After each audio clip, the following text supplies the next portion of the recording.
day could be funding someone, the far-right, racist hate preacher Tommy Robinson, who is currently on trial for allegedly refusing to comply with counter-terror police, claimed that his legal costs are being paid by Elon Musk. It is outrageous that a man who has so much control over what people read online every day could be funding someone who stokes far-right extremism on our streets.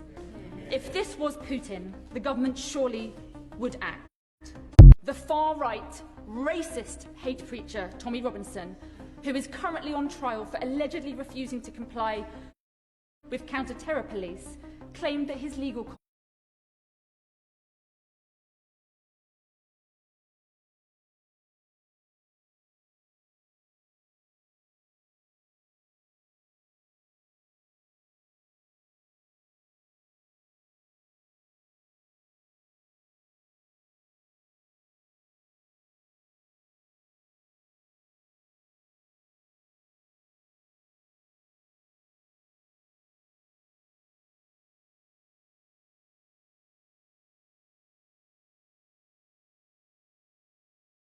I had a long time to think about where I was going. I know it's strange, seems strange to say it, but where I was going, I had a long time to think about where I was going. I know it's strange, seems strange to say it, but where I was going, where the movement was going and what I want. And then when I come out of prison, I see the organisation, elements of the organisation, fringe elements that were on the outskirts, had been welcomed back. I'd battled for 4 years to keep racists, Nazis, extremists out of this movement. I battled and dedicated my life to it. And they were invited back. And I felt let down by the people that in the organisation that were in positions, the same people that are calling me a traitor now, that were in positions, invited Nazis to stand with them in the street. Now, I am the public face. It's my face that is up for this. I have to be true to myself. I despise Nazis. I despise racism. I'm not about to be the public face. And that was one thing. I'd made that decision. I hadn't left, and then Lee Wrigley was killed. What was the EDL? What is the EDL if it's not racist? It's not racist. You see, this is what I want to say. I want to say a personal thank you to supporters of the English Defence League, because it's become my life, and I've grown to love many people in that movement. I see this as a massive step forward in the fight against Islamic extremism and fashion and the far-right extremism. The English Defence League is a collective group of ordinary people. The majority of people in that movement are ordinary people with heartfelt concerns, and they've been branded racist. I've been branded racist for 4.5, 5 years. Everyone's called me a racist and extremist. Yeah, but you did say there should be no more mosques built in Britain unless it's reformed. Yeah, yeah. No, I said there should be no more mosques unless they're moderated and regulated in a way like schools are with Ofsted. I said I believe we need to know who's funding them. We need to know which preachers of hate are speaking in them if they are, and we need British-born Muslims in control of those mosques. Now, what's coming out of this is everyone's saying the English Defence League has been taken over by Nazis. That's not actually the case. Well, the point is that the first demonstration that I didn't go to, Manchester, they were welcomed back. There was a recent demonstration in Portsmouth where splinter groups, which I fought to keep out of it, actually give speeches. So for me, this is all about, for me, is being the public face.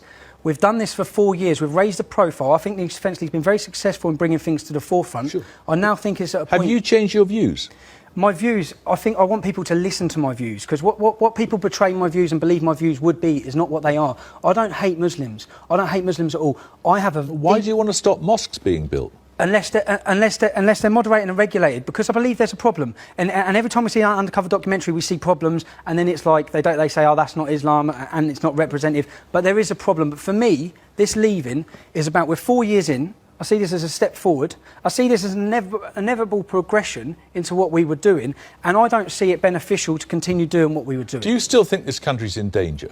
I know this country's in danger. I've just sat in there and watched the news and seen that we've got 2,000 British people out fighting out for Al-Shabaab. This country is in danger. Let's not pretend the biggest threat to this country is Islamist terrorism, extremism.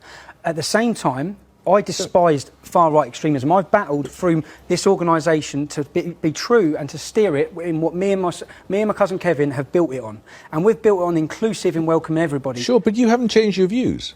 No, basically no one's listened to what I've said for 4.5 years, because our message has been lost in translation because of the actions of a minority. And that's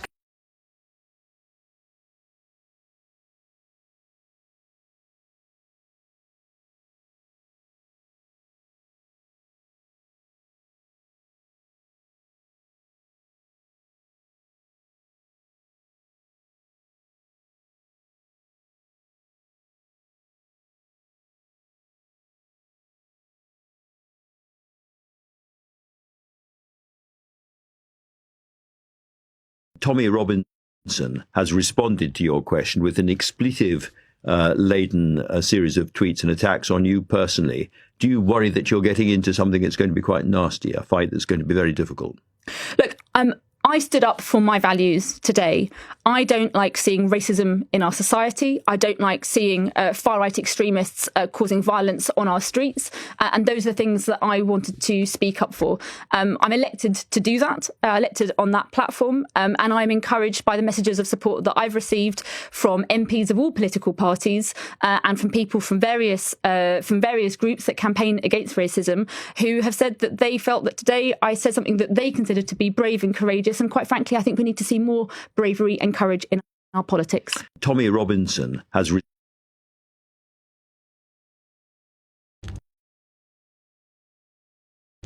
You let one ant stand up to us, then they all might stand up. Those puny little ants outnumber us 100 to 1. And if they ever figure that out, there goes our way of life. It's not about food. It's about keeping those ants in line.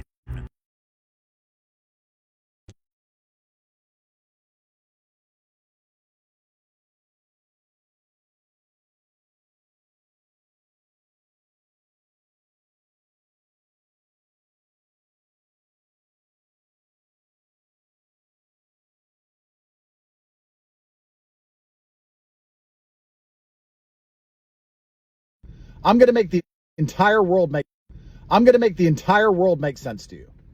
I'm going to oversimplify some things, but I'm going to explain what's going on because you're confused as to why our politicians seem so evil, corrupt, and inept. So let me explain it to you. The people with the money control the politics.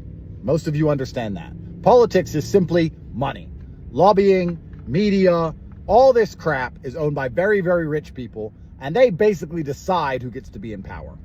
The people with the money for the longest time understood they could make more money if they improved the lives and improved the quality of Western society.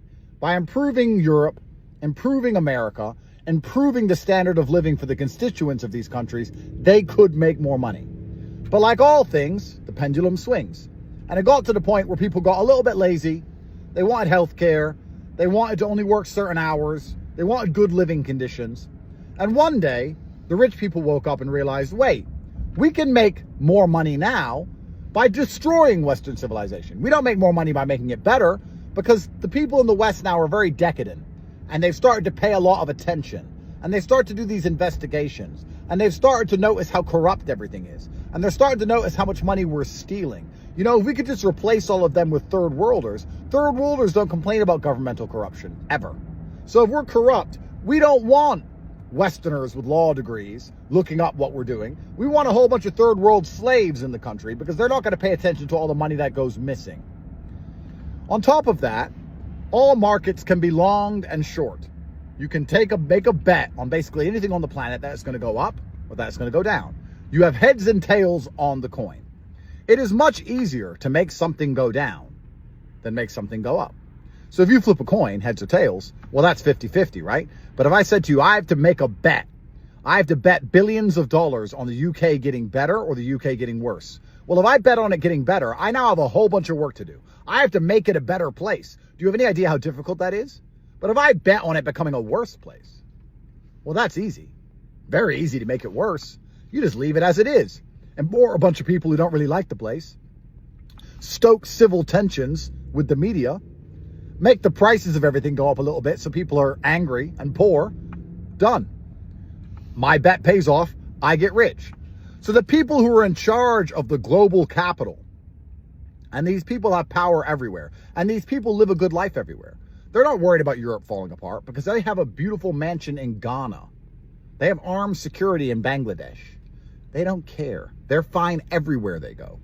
They've sat there and thought, okay, we can make a lot more money by destroying the West than improving it. In fact, it's got to the point where improving the West doesn't make us any money at all because those lazy Westerners and their standards of living and they're paying too much attention and they notice too much. This is really annoying. Let's just destroy everything and benefit off the chaos.